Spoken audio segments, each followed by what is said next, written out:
Begitu pintu terbuka, Rini langsung menyambut putra angkatnya itu dengan peyuk dan sambutan kecil, membuat pemuda itu pun gelagapan. Mah, malu ah, ada Tante Yuni, kata Aldi yang tersipu sambil melirik ke arahku. Gak apa-apa kok Al, Tante Yuni sudah Mama ceritain kok, kata Rini sambil menutup pintu. Dan begitu pintu tertutup, Rini kembali memberi sambutan yang lebih satset dari sebelumnya. Kebaikan itu pun dibalas lebih oleh Aldi putra angkatnya. Bahkan secara refleks pemuda itu meletakkan kabinet serta jajaran lain ibu angkatnya itu. Sambil terus memberi sambutan keduanya melangkah mendekat ke arahku. Sementara aku yang memang sudah dilanda angin mulia pun, refleks ikut memiuk pemuda itu, hingga kami terjatuh ke divans. Praktis kami sudah seperti roti isi, di mana Aldi sebagai isinya, sementara aku dan Rini seperti rotinya. Untuk sejenak Aldi tersentak. Setelah sadar aku turut serta dalam kebaikan itu. Nampak ia menoleh ke arahku dengan mata berbinar. Jadi, Tante Yuni, ikut juga? Mendengar hal itu aku pun mengangguk antusias. Dan seketika itu, jemawi Aldi mencari-cari pintu gerbang kehidupanku. Perlakuannya pun spontan menimbulkan banjir bandang pintu gerbang itu. Hingga ketika Aldi menyiapkan perahu motor itu, Rini sahabatku pun tertawa pelan sambil menoleh ke arahku. Tuh kan Yun, putraku langsung paham kan, kata Rini sambil mencubit lenganku. Tapi ucapan itu tak kugubris, lantaran Aldi lebih dulu menawik segitiga bermudaku. Dan bersamaan dengan itu pula, ia menatap takjub lika-liku keindahan itu. Duh tante, kok beda sama mama ya, katanya saat hendak memberi perhatiannya. Hus, sama aja kok, cuman beda warna. Sambutan dan perhatian baik pun kembali ia haturkan khusus untukku. Sementara Rini yang tak ingin ketinggalan pun juga buru-buru meletakkan jajaran kabinet, lalu menyusul kami yang lebih dulu rapat paripurna itu. Seninak, Mama juga ya? Kata Rini, yang kemudian kolaborasi denganku. Dan ya, malam itu mungkin menjadi malam yang tak pernah terlupakan sepanjang hidupku. Malam di mana kami bisa menghabiskan waktu bersama, tanpa ada yang merasa cemburu. Sebelumnya kenalkan namaku, Yuni Juwita. Masa SMA memang masa yang paling sulit dilupakan. Saat itu kita pertama kali mengenal arti cinta dan persahabatan sejati. Meski umurku kini sudah 41 tahun, kenangan itu masih sering berputar di kepalaku. Tapi kali ini, aku bukan mau menceritakan soal cinta zaman sekolah dulu. Melainkan aku ingin berbagi pengalaman indah yang pernah kurasakan bersama anak angkat sahabatku. Aku seorang janda dengan 2 anak laki-laki yang sudah berkeluarga semua. Kisah ini dimulai sekitar 2 tahun lalu. Tepatnya saat aku bertemu lagi dengan sahabat lamaku Rini dalam reuni SMA di Semarang.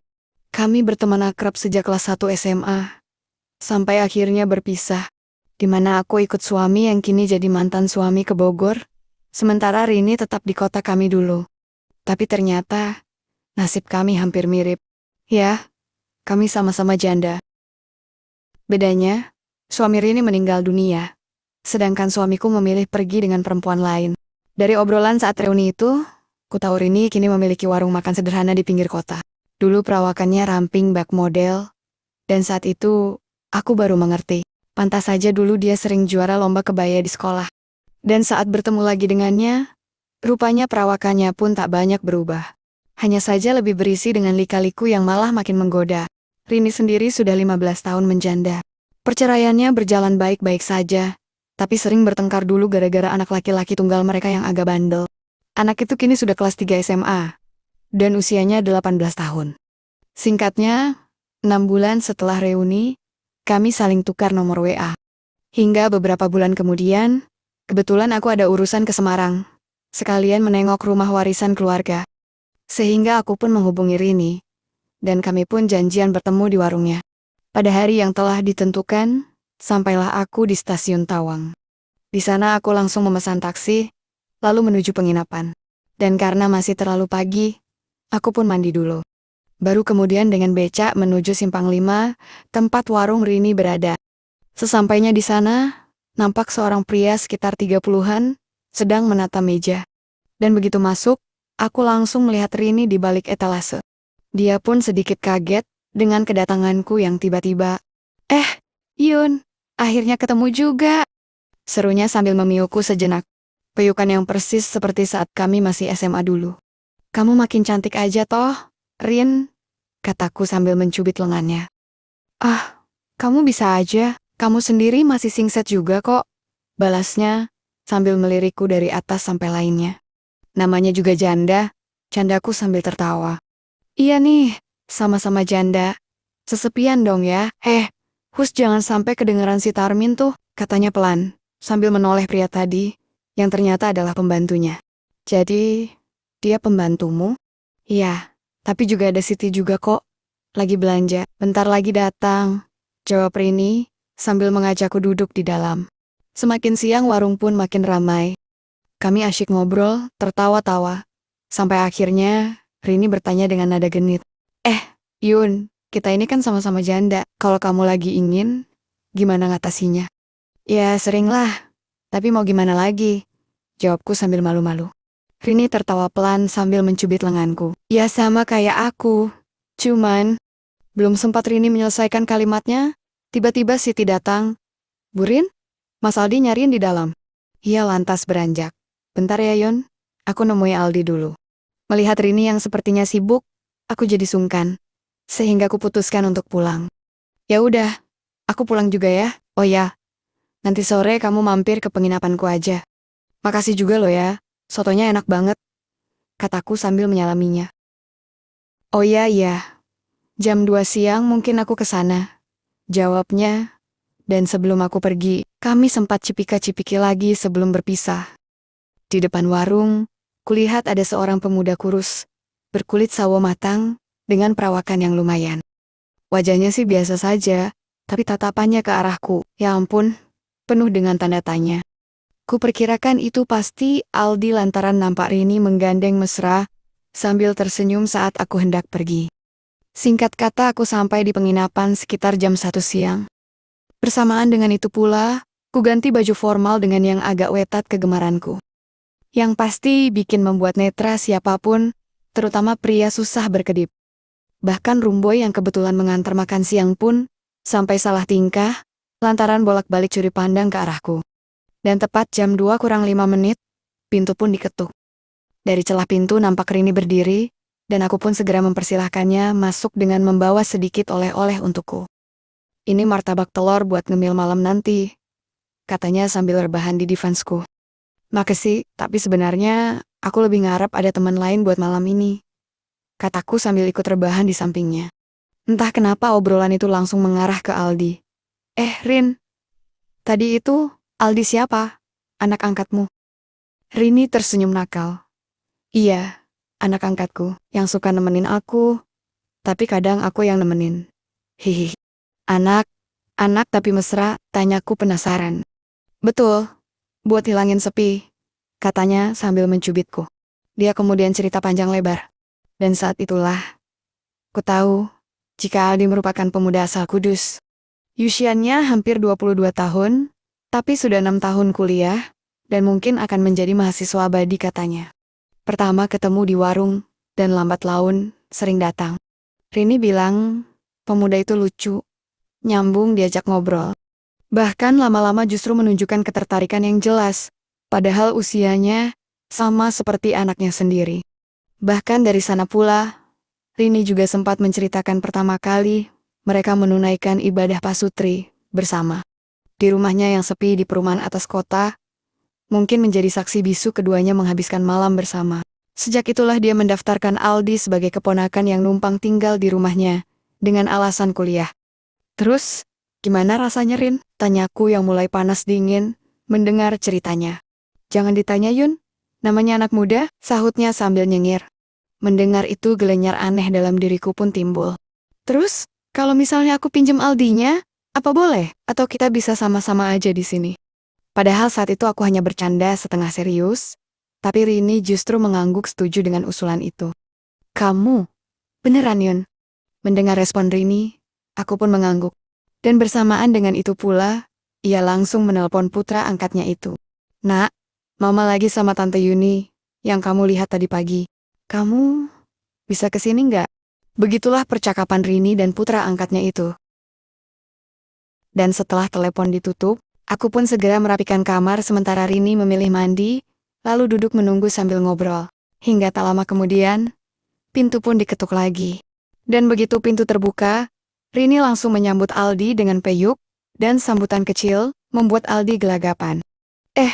Mah, malu ah, ada Tante Yuni, kata Aldi, putra angkat sahabatku yang tersipu sambil melirik ke arahku. Nggak apa-apa kok Al, Tante Yuni sudah mama ceritain kok, kata Rini sambil menutup pintu. Dan begitu pintu tertutup, Rini kembali memberi sambutan yang lebih satset dari sebelumnya. Kebaikan itu pun dibalas lebih oleh Aldi putra angkatnya. Bahkan secara refleks, pemuda itu meletakkan kabinet serta jajaran lain ibu angkatnya itu. Sambil terus memberi sambutan keduanya melangkah, mendekat ke arahku. Sementara aku yang memang sudah dilanda angin mulia pun, ikut meramaikan kebaikan itu. Kupeyuk putra angkat sahabatku itu, hingga tanpa sadar, kami terjatuh bersama di divans itu. Praktis kami bertiga seperti roti isi, di mana Aldi sebagai isinya, sementara aku dan Rini seperti rotinya. Untuk sejenak, Aldi tersentak setelah sadar. Aku turut serta dalam kebaikan itu. Nampak ia menoleh ke arahku dengan mata berbinar. Jadi, Tante Yuni ikut juga? Mendengar hal itu, aku pun mengangguk antusias. Dan seketika itu, jemawi Aldi mencari-cari pintu gerbang kehidupanku. Perlakuannya pun spontan menimbulkan banjir bandang pintu gerbang itu. Hingga ketika Aldi menyiapkan perahu motor itu, Rini sahabatku pun tertawa pelan, sambil menoleh ke arahku.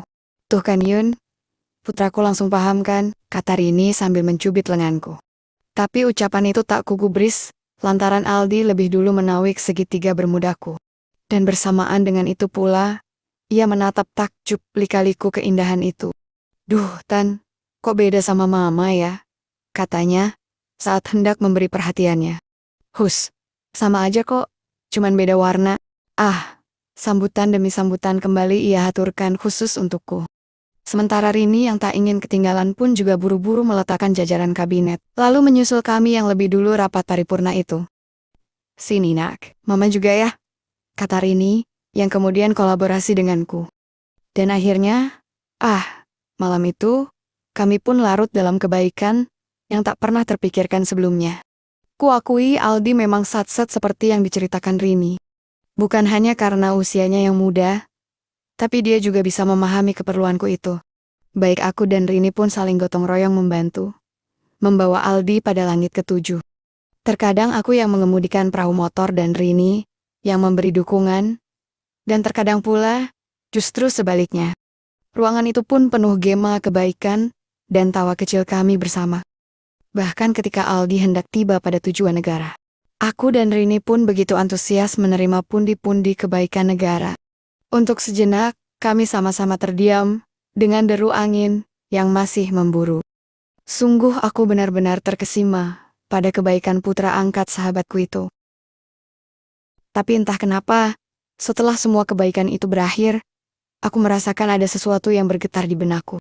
Bukan hanya keinginan baik yang sudah terpenuhi, melainkan ada rasa nyaman yang sulit ku mengerti. Alhasil, malam itu pun kami lanjut istirahat bertiga.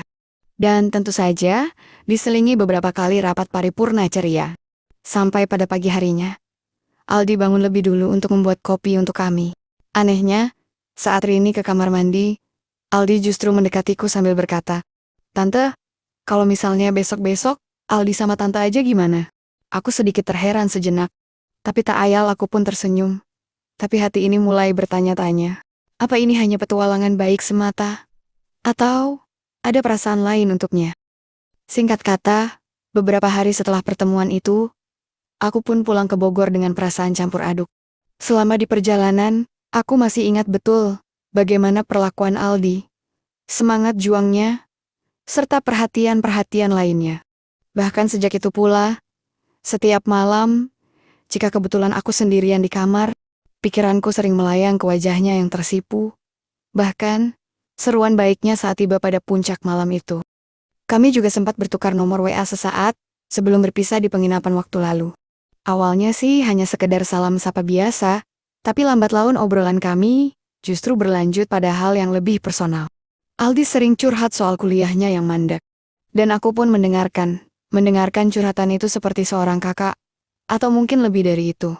Dia bahkan pernah mengirim padaku, "Aldi kok lebih nyaman sama tante ya, daripada sama mama?" Aku tersenyum membaca pesan itu, dan saat itulah aku baru sadar jika aku mulai menyukainya. Bukan hanya karena kepandaiannya, tapi karena kejujurannya yang membuatku merasa dihargai sebagai perempuan. Bukan sekedar pelepas rindu seorang janda. Sementara itu, aku dan Rini juga masih sering komunikasi melalui WhatsApp. Kami juga sering telepon-teleponan, cerita-cerita, bahkan kadang saling kirim foto selfie. Semula Rini senang sekali saat aku bilang jika aku sering curhat dengan Aldi. Ya, awalnya memang begitu. Bahkan ia seolah menjadi jembatan antara aku dan Aldi saat ingin bertemu. Sayangnya, sekitar 2 bulan kemudian, aku mulai menyadari ada yang berubah di antara kami bertiga. Tepatnya ketika suatu hari aku ke Semarang lagi untuk mengurus warisan. Entah kenapa, saat itu aku justru hanya mengabari Aldi, tanpa mengatakannya pada Rini. Dan tanpa disangka, diam-diam, Aldi justru mengajakku ke kos-kosan kecil yang disewanya. Dan ya, kami menghabiskan waktu berdua saja tanpa Rini. Saat itu pula aku baru menyadari jika Aldi jauh berbeda dengan saat ada Rini. Aldi lebih satset berkali-kali lipat, bahkan berani pula mengutarakan perasaannya padaku. Anehnya, aku pun luluh oleh perlakuan baiknya itu. Kami menghabiskan malam lebih menghayati. Seolah seperti dua orang yang benar-benar saling menginginkan, bukan sekadar bermain-main. Dan keesokan harinya, barulah aku iseng bercerita pada Rini jika aku sudah di Semarang dan semalam sempat rapat paripurna dengan Aldi. Awalnya Rini tertawa. "Wah, nakal ya kalian berdua, nggak ajak-ajak aku." Tapi dari nada tawanya saat itu, kurasa ia agak kaku. Beberapa hari setelah itu, chat Rini padaku pun mulai berkurang. Bahkan setiap kali aku bertanya soal Aldi, jawabannya selalu singkat. Hingga suatu malam, Rini mendadak meneleponku dengan suara datar. "Yun, aku mau jujur. Aku nggak nyaman kalau Aldi terlalu sering sama kamu. Aku tahu kalian sudah dekat. Tapi aku cemburu, Yun. Dia anak angkatku. Dia yang nemenin aku tiap malam selama ini. Aku takut dia pergi." Mendengar hal itu, aku pun terdiam. Aku paham betul perasaan Rini, terutama dia juga sudah lama sendirian, dan Aldi, pemuda itu seperti penawar rasa sesepiannya. "Rin, aku nggak akan merebut dia dari kamu kok. Kita kan sahabat," balasku lembut. "Aku percaya kamu, Yun. Aku harap kamu cukup sampai di situ aja sama Aldi. Biar dia balik fokus sama aku." Aku mengiyakan pesan itu, meski hati kecilku tak sepenuhnya menerimanya. Alhasil, sejak saat itu, aku pun berusaha menjaga jarak. Chat sama Aldi, aku batasi, dan hanya balas seperlunya. Tapi Aldi justru semakin gencar saja. Dia sering menelponku tengah malam, dan sempat bertanya, "Tante, kenapa Mama sekarang sering marah ya kalau aku chat Tante? Padahal aku lebih kangen sama Tante." Saat itulah, aku merasa lemah. Aku tahu itu salah, tapi aku juga tak bisa menahan diri. Akhirnya, kami mulai bertemu diam-diam. Kadang di kosannya, kadang aku pesan penginapan di pinggiran kota saat aku ke Semarang untuk urusan warisan. Kami menghabiskan waktu dengan rahasia. Tapi anehnya, hal itu justru lebih seru lantaran ada rasa takut dan tantangan. Kami tahu hal itu bisa berakhir kapan saja kalau Rini tahu. Dan hal itu berlanjut sampai suatu malam. Saat aku dan Aldi seperti biasa menghabiskan malam bersama di kosannya, di tengah kebaikan itu, ia justru mengatakan hal di luar dugaanku. "Tante, aku nggak mau cuma gini terus. Aku mau kita bisa bareng tanpa sembunyi-sembunyi." Sejenak aku menatapnya dengan jantung yang berdegup kencang. "Tapi, mamamu itu sahabatku, Nak. Tante nggak mau." Dia malah kecewa. Mendengar hal itu, Aldi diam sejenak, lalu berkata, "Aldi juga nggak mau sebenarnya, Tan. Cuman Aldi nggak bisa sandiwara terus. Aldi nggak bohong sama perasaan Aldi sendiri. Tapi Nak, kalau nanti mamamu tahu, kita pasti kataku terhenti ketika Aldi kembali melajukan perahu motor itu. Perkataan yang tadi mengganggu pikiranku seketika hilang berganti bencana yang diciptakan putra angkat sahabatku itu. Kami pun kembali hanyut akan nirwana, melupakan beban yang tadinya mengganggu pikiran kami masing-masing. Tapi aku tahu, suatu saat kebenaran rahasia itu lambat laun akan terungkap. Dan ketika itu terjadi, entah bagaimana nasib persahabatanku atau keakrabanku dengan Aldi. Beberapa bulan berlalu sejak larangan itu, bukannya menjauh, Aldi justru makin manja padaku. Bahkan ia tak lagi hanya memanggilku tante, tapi justru memanggilku mama, seperti ucapan mesranya pada Rini. Saat kami bertemu, dia juga sering memiukku dari belakang sambil berbisik, "Ma, aku gak bisa bayangin kalau gak ada mama." Sejak itu pula aku pun makin jatuh terlalu dalam. Dekat dengannya aku justru merasa seperti gadis remaja yang lagi kasmaran. Terutama ketika dapat pesan darinya, aku jadi deg-degan untuk membalasnya. Tapi aku tahu rahasia sebesar itu tak bisa disembunyikan selamanya. Sampai pada akhirnya, suatu sore tepatnya di akhir tahun, di mana saat itu aku ke Semarang untuk mengurus rumah warisan, keakraban itu pun terkuak. Sebenarnya saat itu aku sudah janjian dengan Aldi di rumah Rini, karena Rini katanya sedang keluar kota, menemani keponakannya yang sakit. Aldi bilang, rumah mama angkatnya itu kosong. Dan karena yakin dengan perkataan itu, aku pun datang sekitar jam 3 sore. Di sana, aku langsung disambut peyukan Aldi di pintu depan. Tak sampai 10 menit, jajaran kabinet serta segitiga bermuda pun entah kemana perginya. Di singgasana, di Vans yang biasa digunakan Rini dan Aldi dulu, justru menjadi tempat kami menjalankan rapat paripurna.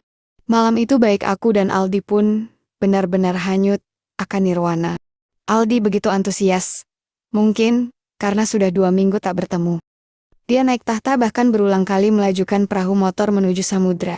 Aku pun membalas hal yang sama, bahkan sempat pula kelawahan lantaran semangat juang 45-nya.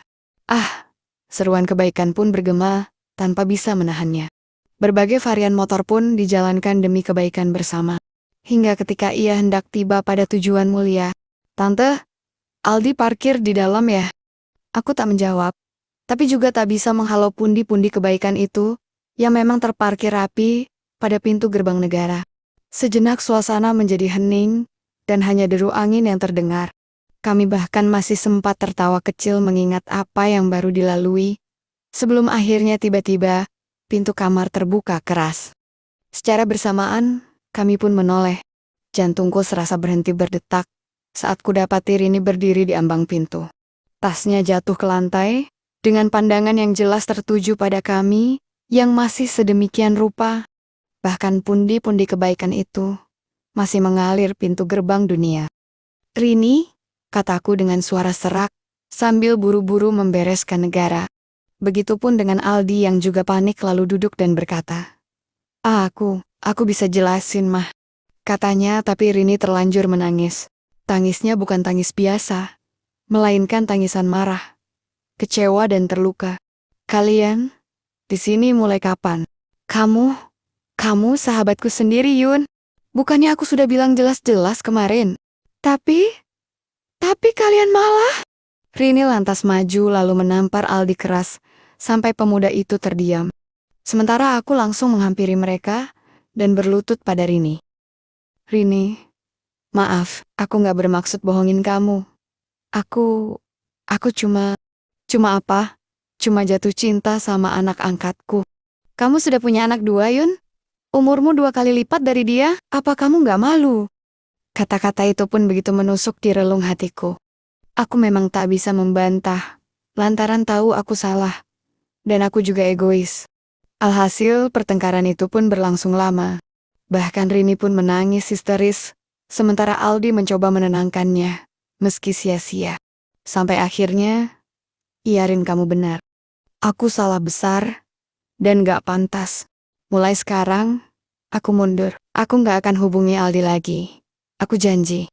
Rini menatapku lama dengan tangis yang sejenak mereda. "Kamu beneran kan, Yun?" Aku mengangguk, meski hati ini terasa berat.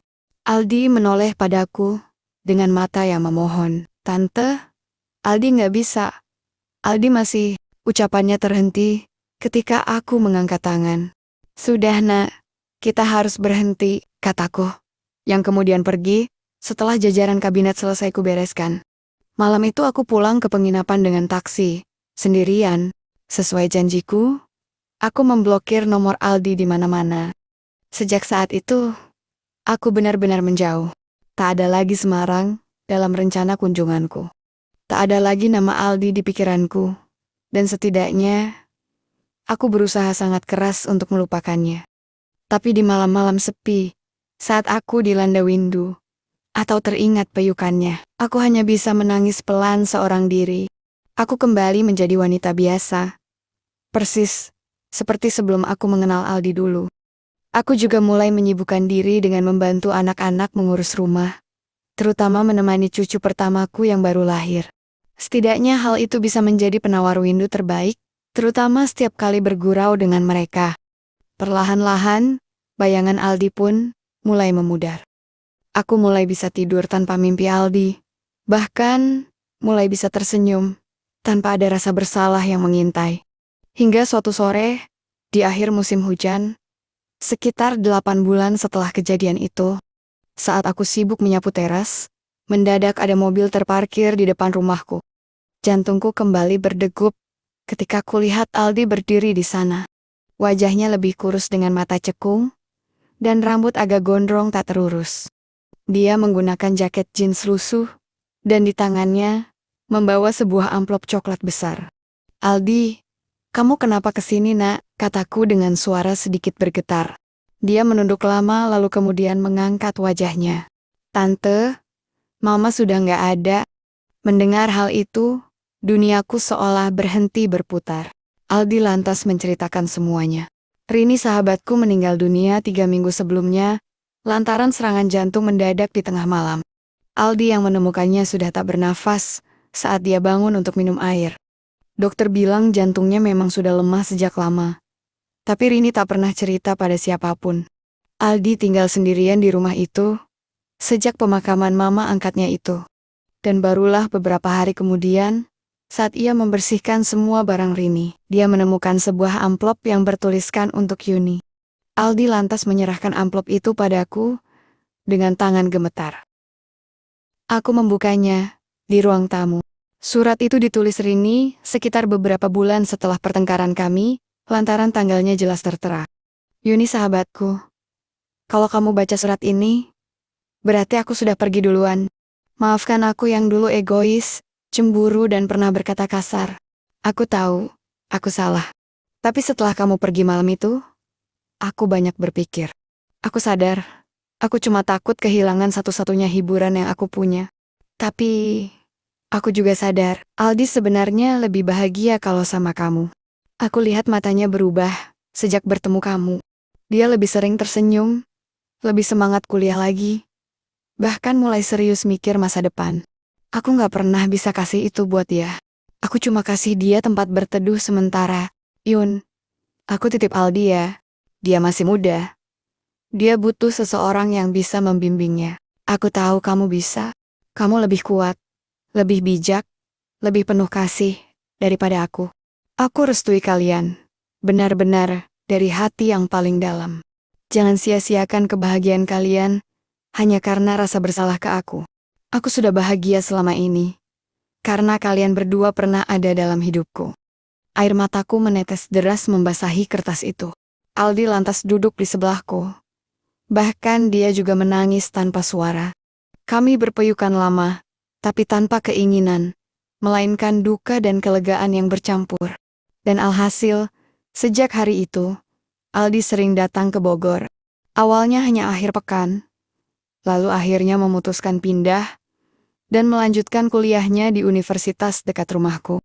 Kami tak langsung pacaran, tapi kami memberi waktu untuk berduka bersama, mengenang Rini dengan cara kami masing-masing.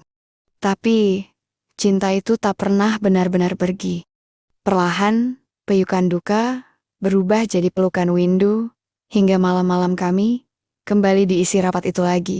Hingga setahun setelah Rini pergi, kami pun memutuskan untuk menikah sederhana di kawah kecil dekat rumah.